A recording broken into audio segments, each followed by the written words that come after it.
All right.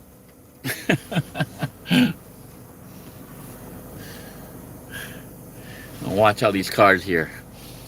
I did stop by and pick up the Powerball Power Play. We did not win this weekend, but they have the next drawing this coming up Wednesday. It's actually worth $750 million. Yeah, that's a huge jackpot. So all the people who are members of the channel who have joined, you are in this thing with me. So if I win, I'll be sharing some of that money with you. So wish us luck. But I was thinking, wow, so much money. What would you do with all that money? Sadly, I think more than half of it would go towards taxes. I'm thinking, like, if you win that kind of money, they probably take 70% in taxes or something.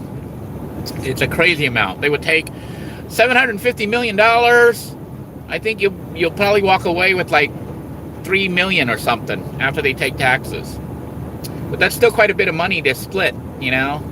I was thinking that what would we do with that kind of money? I can see a lot of things that could be done. You know, it's one of those things where you, even if you don't win, at least I guess dreaming about it or pretending you won is kind of fun.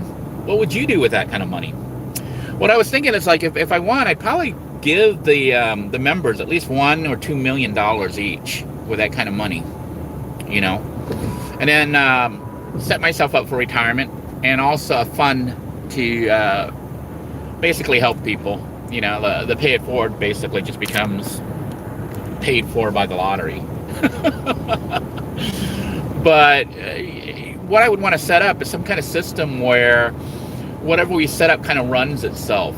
Because if you take any amount of money that you have and you just spend it, but you don't have a way of replacing it, eventually whatever you're doing will probably run out of money.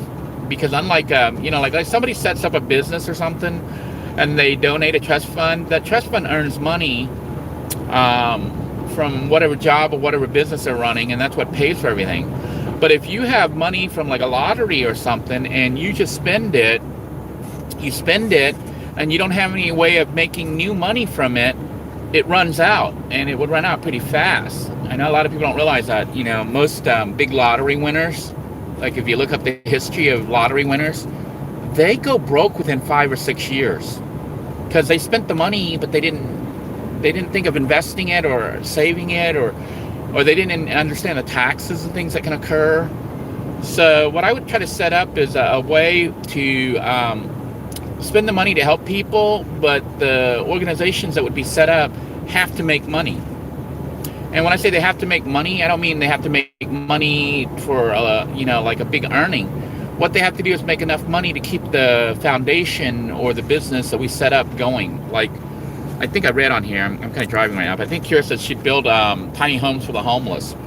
That would be one of the projects. What I was thinking is this: I would probably give money to the channel supporters who are the members and stuff that have been supporting me, and some that aren't even members right now but have supported me in the past. And they can do what they want with the initial giveaway. But these are people that I know have good hearts and stuff. If they wanted to run one of these foundations, it would be financed through me, basically through the lottery winnings. So whatever they get for themselves, they can keep for themselves and their family and stuff. But the foundation would buy land or whatever for the people to have the houses and stuff built, and then that person would kind of be in charge of it. Might even be signed over to them as their own business or whatever. I don't know. Because honestly, people talk about setting up nonprofits and all this other stuff, and it has to do with trust. Who do you trust? And if you have to have a foundation and all that because you think that the people that are working with you or working for you or doing the business with you are stealing you, that comes one of those issues where it's like, I don't want to deal with that kind of stuff. If I won that kind of money and I set up a foundation and I just let somebody run it, I would leave it up to them as if they owned it. And then people say, well, what if they become corrupt and whatever? Well, hopefully they don't become corrupt. Hopefully I'm picking the right people, because I'm picking people who, to them, from what I can tell, money isn't everything. And I think that's the key is, picking people who understand that money is just a tool, money, power, or whatever. It's not everything. It's not the end all. There are things more important in life than money, being kind to one another, helping people, trying to make the world better. But at the same time, I also understand that, trying to help people, sometimes you end up in all sorts of bad situations, because sometimes the people that you're trying to help end up causing issues. So those are issues that I've run into just trying to help people. I've seen that firsthand and experienced it. And it makes me a little weary to directly help people, which is why you see me so hesitant about saying, well, why don't you do this and do that? I don't want to do any of that stuff. I don't want to be responsible. I want to help, but I don't want to be liable just because I help somebody.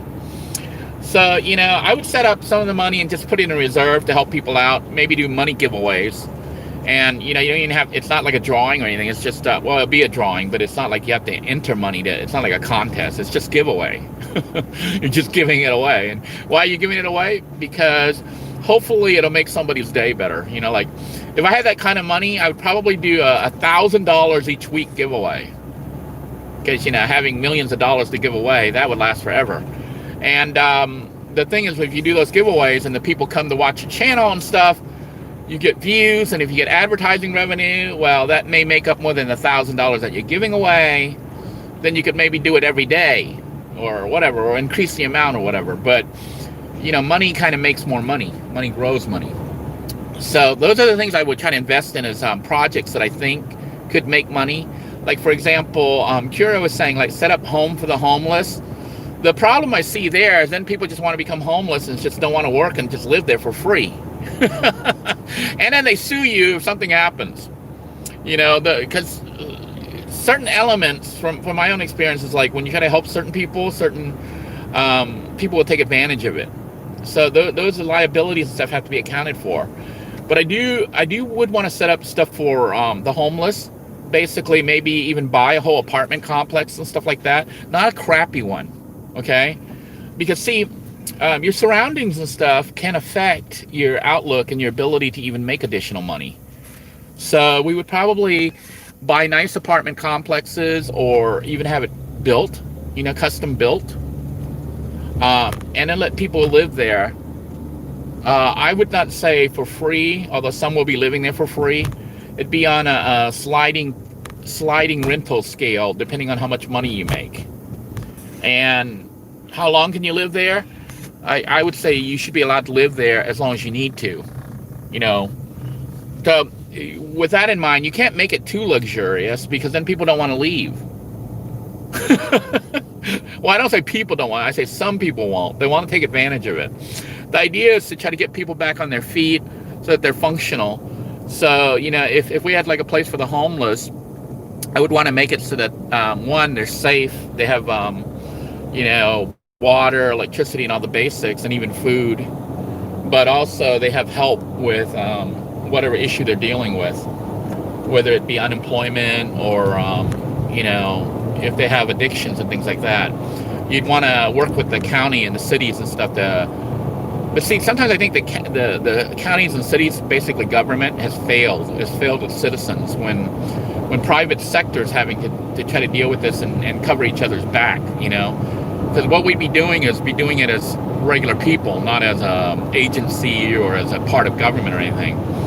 But when the government itself has failed to take care of its citizens, I think it's important that citizens take care of each other, take care of your neighbors. But at the same time, to do that kind of stuff takes money. And if you're using something like the lottery money, that's not something you're going to always get. You maybe to do it off interest from the lottery money, but then might not be enough. So whatever project you do has to be self-sustaining. It has to be able to generate the revenue to pay for the electric, to pay for the water, to pay for the food, to pay for the social services and whatnot. So those are the things that would be handled. And for me, I would get somewhat involved, but I don't want to get too involved because honestly, my own feelings about it is I just want peace. I want to go live in the woods somewhere by myself. But if I was in that position where I had that money, I would try to give it to certain people, that I think would be able to handle it better than me, would be able to deal with all that stuff, or would want to deal with that stuff. What you don't really want to do is hire people to do that, because then those people that are hired to do that, they're there because they need the money, they need the job. They're not there because they want to make the difference. Do you understand what I'm saying? That's why, for me, I would probably pick people who I have directly dealt with in the past that have shown me compassion and things like that, because then I know what type of person they are. And I know that if I gave them $1 million, $10 million, or whatever to run that, they're not doing it for the money. Matter of fact, you might kind of have to force them to take some of that money and say, look, this is your salary, spend it on you and your family. The money to run the business will come from the lottery winnings or whatever. You don't have to spend your own personal money. The idea is to put people in there that are doing it not because they want the business or the power or whatever that goes with it. You're putting people in those positions because they have a good heart, and I think that's more important than I think, to me, that's the most important qualification, is having a good heart. But also they have to be people who are somewhat business savvy and also understand legal implications and stuff, so that they don't get the organization or themselves into trouble with the government. So those are issues. As for me personally, I would just want to make sure that I had enough money to cover my life and my family, my children and stuff. And my son and I were talking about it, because seeing how big the lottery is, everyone always talks and dreams of what you would do with the money. And in Florida, sometimes we go buy some really nice big houses, like mansions and stuff like that. And we were talking about it and said, what would I get for myself personally? And I asked him, I says, do you think I would get myself a big mansion? And my son looks at me, he says, I ask you guys, what do you think I would do with the money? Do you think I'd go crazy? Do you think I'd buy a yacht and a big mansion, maybe a private jet, a sports car? Do you think I'd do any of that? And I would tell you, honestly, when I was younger, I might have wanted to do those kind of things. But now that I'm older and have seen things and experienced things myself, honestly, I don't think I would want a big fancy mansion, just because they require a lot of maintenance and stuff. So then people buy them as an investment. They buy them to put their money there, but then they have to pay, because I used to do mail route and deliver to these big giant mansions that sit empty all the time. Nobody's living there, but they pay money for the maintenance people to go there every week to cut the grass and plant the flowers, water everything, and keep the electric running, because you got to run electricity and air conditioning, or mold and stuff will form. So they're spending money on an investment of a property that's worth literally millions of dollars, tens of millions of dollars, but they don't even use it. It's just a way of them holding money instead of putting their money in a bank. I wouldn't really want to do that. I think my investment would be buying stuff like apartment complexes, or maybe even having a whole community built. I would want to do something definitely for the veterans. And it's not just for the veterans who are on drugs or need rehabilitation and stuff, because I think that particular group is covered mostly by the VA. The United States government is taking care of that group.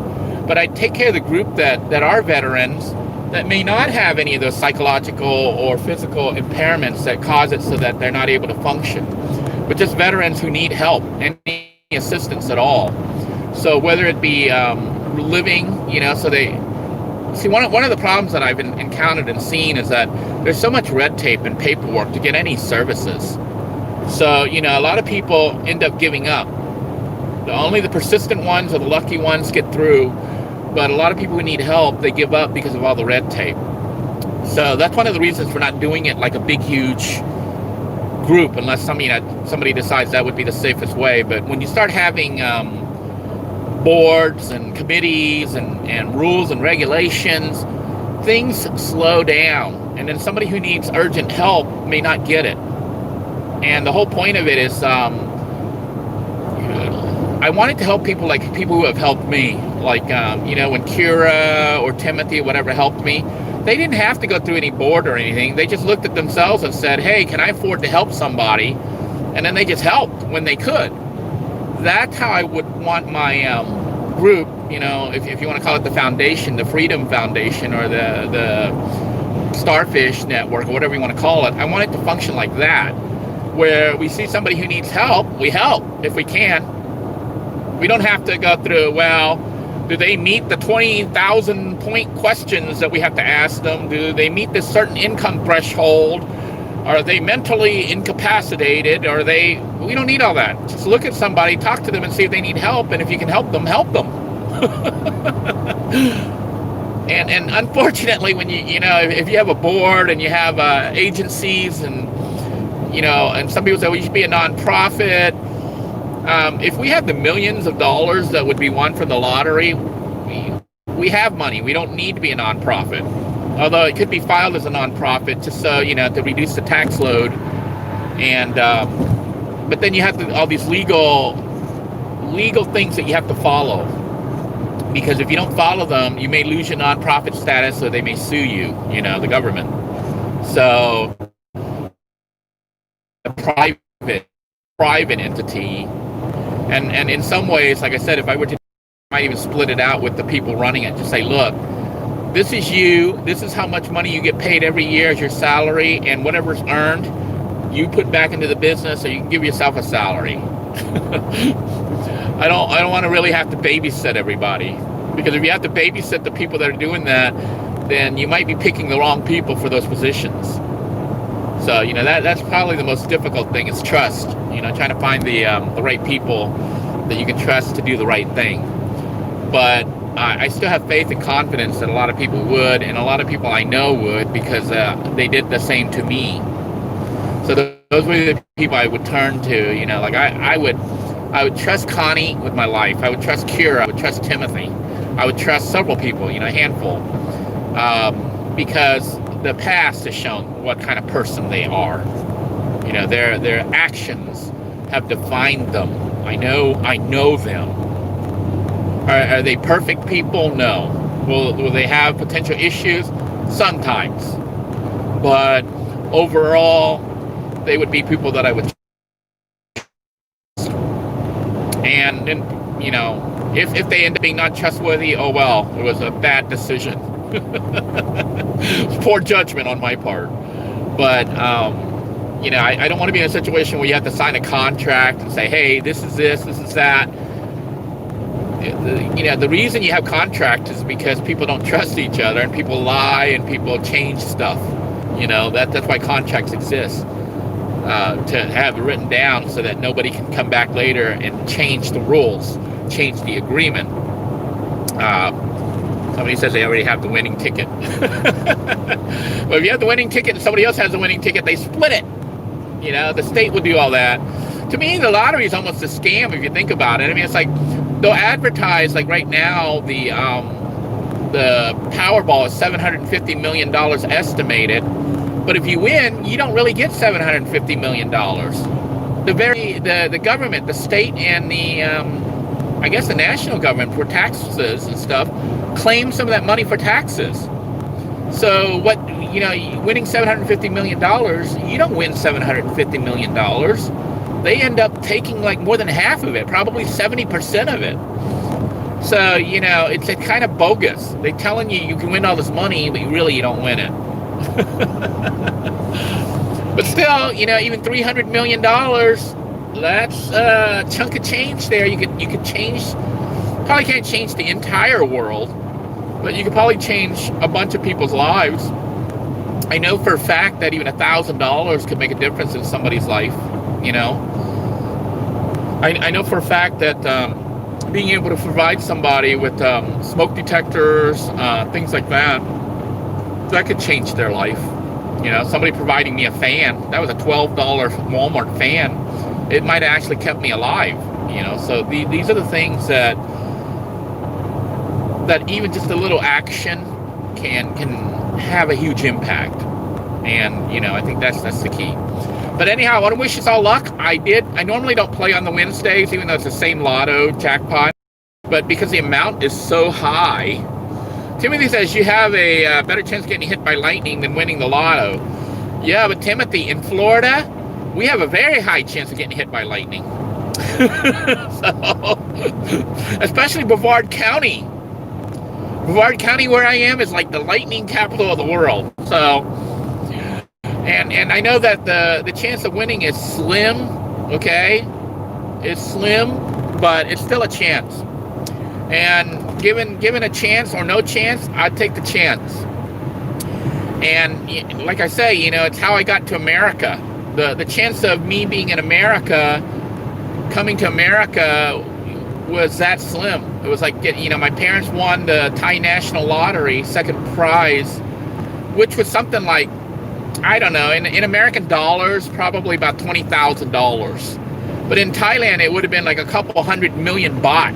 It's like they could have been like wealthy millionaires in Thailand, but when we had to convert it to US dollars and buy airline tickets and all the paperwork and everything else that had to go through, all the money got spent. As a matter of fact, it wasn't even enough to bring the whole family. It was just enough to barely bring the whole family. They had to sell everything and to generate just enough money, because it was a Thai lottery, so it was given in bahts. And at the time, the exchange rate was like 24 baht per dollar. So every dollar that we had to get, they had to give up 24 bahts. So if it was a couple million bahts, divide that by 24, and you can see how little the money became in American money. And the whole thing with what we're doing right now with the giveaways and stuff that we're trying to do for the people who have joined and stuff, if you're overseas, even 1,000 baht, $1,000 right now, if you're in Thailand, $1,000 is 30,000 baht, which is not a small chunk of change. That's a pretty good amount of money. So, it just depends on where you are. I know that one of my things would be to get Kira to fly around the world and to specifically come to America and actually travel around as much as she wants. I know some of my channel viewers tell me they watch this channel and they kind of live, they visit America vicariously through me. So they enjoy even the simple stuff like the driving videos and the stuff that seems pretty mundane. I know a lot of stuff that seems mundane to Americans watching my channel. They don't realize that some of my foreign viewers and stuff, to them it's interesting because it's another country and they get to see how the roads are, how the people are, how the shops work, how things work over here, because things are different around the world. Anyhow, I think I've blabbered on long enough. Wish us luck. The drawing will be Wednesday. We'll try to win that, and if we can win it, well, now things will certainly change, won't they? Until next time, everyone. Well, I just read here, Lizzie says she'd donate most of it. Lizzie, the majority of it, I would actually give away most of it. But one of the problems you have is, one of the problems I have with donations is sometimes when you donate to a big organization, they spend most of it paying salaries and stuff like that. It's like, I see all the time where you have a big organization and like for every dollar that you donate, only like 3%, 3 pennies go into actual money that they give away to the charity. 97% goes to salaries, which to me is BS. I believe that if you have an organization like that or whatever, the majority of the money should be going to the people in need, not the people running it. If it's going to the people running it, it's kind of a scam, So the only real way to ensure that doesn't happen is the people who work there work for free. So there is no overhead as far as salaries and stuff. So and then you're like, well, how would you handle organizations that you did where you're giving people money? They're running these organizations that are making money. I have to trust them. And I might have to tell them, look, take whatever money you need and trust however much they take out would be what they want or need. I don't want them to be poor or homeless or verge of homelessness or whatever. I want them to live a comfortable life. I want them to be able to do whatever they want. And the charity work that they do, they're doing it for free. You understand? So even though they might be the owner, let's say I buy some land. Let's say I buy 500 acres of land. I might have a group of people that live there for free, and they kind of sort of own it, even though the land would be under my name and stuff, but they can do whatever they want on it. And then they say, hey, Denoy, we need power run here. That's going to cost us much. I'll pay for the power to be run there. I'll pay for the sewage to be put there. So people can park their vans and have electric, have showers, you know, have whatever. And then the people coming there can pay what they can afford to pay. And if they can't pay anything, it's okay. You don't have to pay. But if you can pay, it helps to run it, because that's what's going to pay for the electric bill and repairs. The people running it are kind of running it for free, and if there's excess money, they can take some as salary. But they don't really need it. But if they want it, they can take it, because they're the ones in charge of it. I don't want to be like, hey, you know, this is your salary and blah, blah, blah. I don't want to micromanage, basically.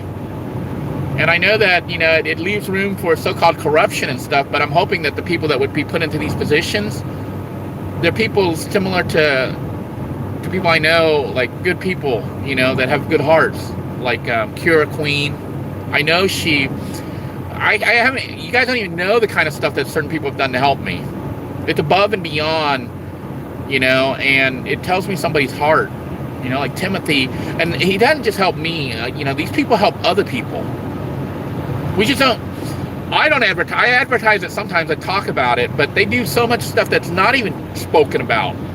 They do stuff for other people that nobody knows about, because that's the kind of person they are. And these are the kind of people that I would want running something like this, where you're trying to help people. You want to put people there that understand what money is. Money is a tool to help somebody. Anyhow, I'm going to go ahead and sign out, because I'm going on and on and on. Just wish us all luck. If you haven't already joined, you can join by hitting the join button. You know, the 3 levels doesn't really matter. You can just go in for the lowest if you want to, but that will include you in my pool. It doesn't necessarily include you as one of the people that I will pick to run any of these things, but because I have the people I know that I would want. They're people that I would trust with my life. So until next time, everyone, take care. God bless you all. Stay safe. And, you know, you don't even have to join our pool. You can buy the lottery yourself. The pool that we have is just for fun. It's just something I'm doing with my friends and my supporters. So until next time, everyone, take care. God bless you all. If you haven't already played the lotto, even if you don't believe in it, it might be worth $3 for the Powerball. I think the Mega Millions is $850 million right now. So until next time, good luck if you're playing. Good luck if you're in our group. God bless you all. Be safe. Wish us luck. Bye-bye now.